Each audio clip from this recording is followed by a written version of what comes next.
of the people, and the people before them, and the people before them again, and the people before them again, and the people before them again, and the people before them again. Guku Yalanji country is where they meet the Gosam family. They're collecting a special didgeridoo for Michael. He learns that these little termites eat out the centre of the tree to make the hole for the didgeridoo. You look for the couple of dead branches in between, but it's got to have a healthy top.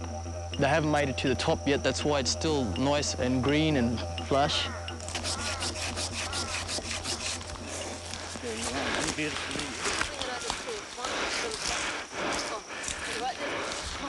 Oh, sorry, Dad.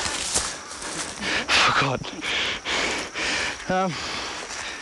So that's the hollow we got from the top. He's a little bit bigger down the bottom.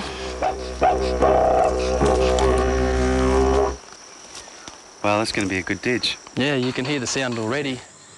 Warwick and his dad Michael have a workshop at home where they carve their totems of crocodile and goanna into the wood. It's brought us closer together. We seem to be like good mates because we're usually around each other all day in here doing our work. It's like a hobby and it's creating itself into self-employment.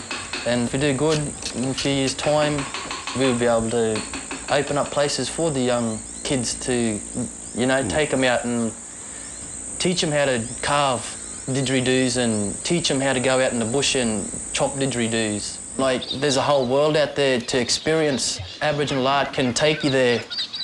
Michael and Michelle are lucky enough to take their totems with them. Michael paints the crocodile on the vehicle and Warwick paints the water dragon.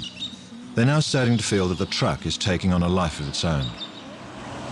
It's starting to look like a traditional Aboriginal message stick, moving between the different language groups. They feel very privileged. Michael Gosam sends them to meet David Hudson, who explains the significance of the Aboriginal spirit, which they now believe is guiding their journey. In this area, we believe that we were here first as human beings in that form. And when all the things started happening, you know, the floods and the waters and earthquakes and fire, we as human beings turned ourselves into trees, water, birds. And that's how come we're here today, because of Gurialla. He's the giant rainbow serpent, and he created all these little channels here where the water rushes out to the coast. In the top end, the didgeridoo is known as the Yiraki. I get to play with one of the masters of the Cape York region. Well, I'll do that first thing, that thing at the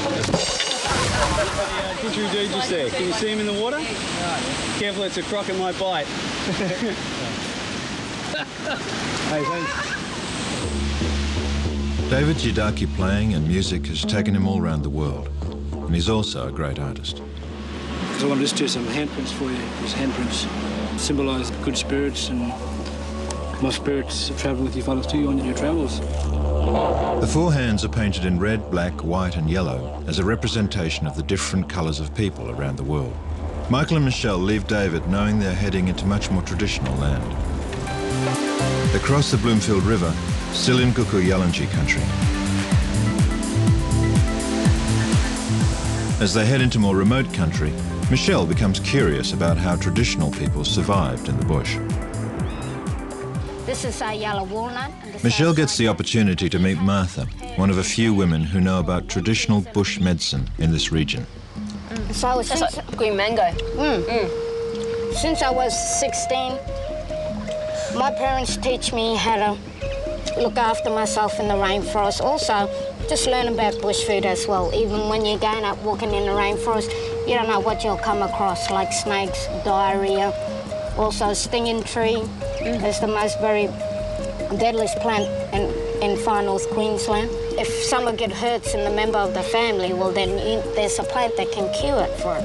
If you get bitten by a snake, what you can do, grab a bunch of cocky apple leaf, you heat 2 rocks up in a fire and place it on each side of the foot of the snake bite.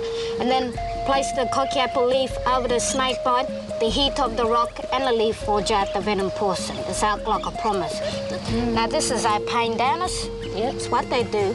They cut this out and they paint with their totems on it. So once it's dry, you can use it as a paintbrush. Who has been your inspiration to learn about bush foods and medicines, Martha? I forced myself to do bush food with my grandfather because he didn't have long to live. Now, he only died last year. And I'm glad that I picked it up so very quick, and now I'm passing it down by generation to generation.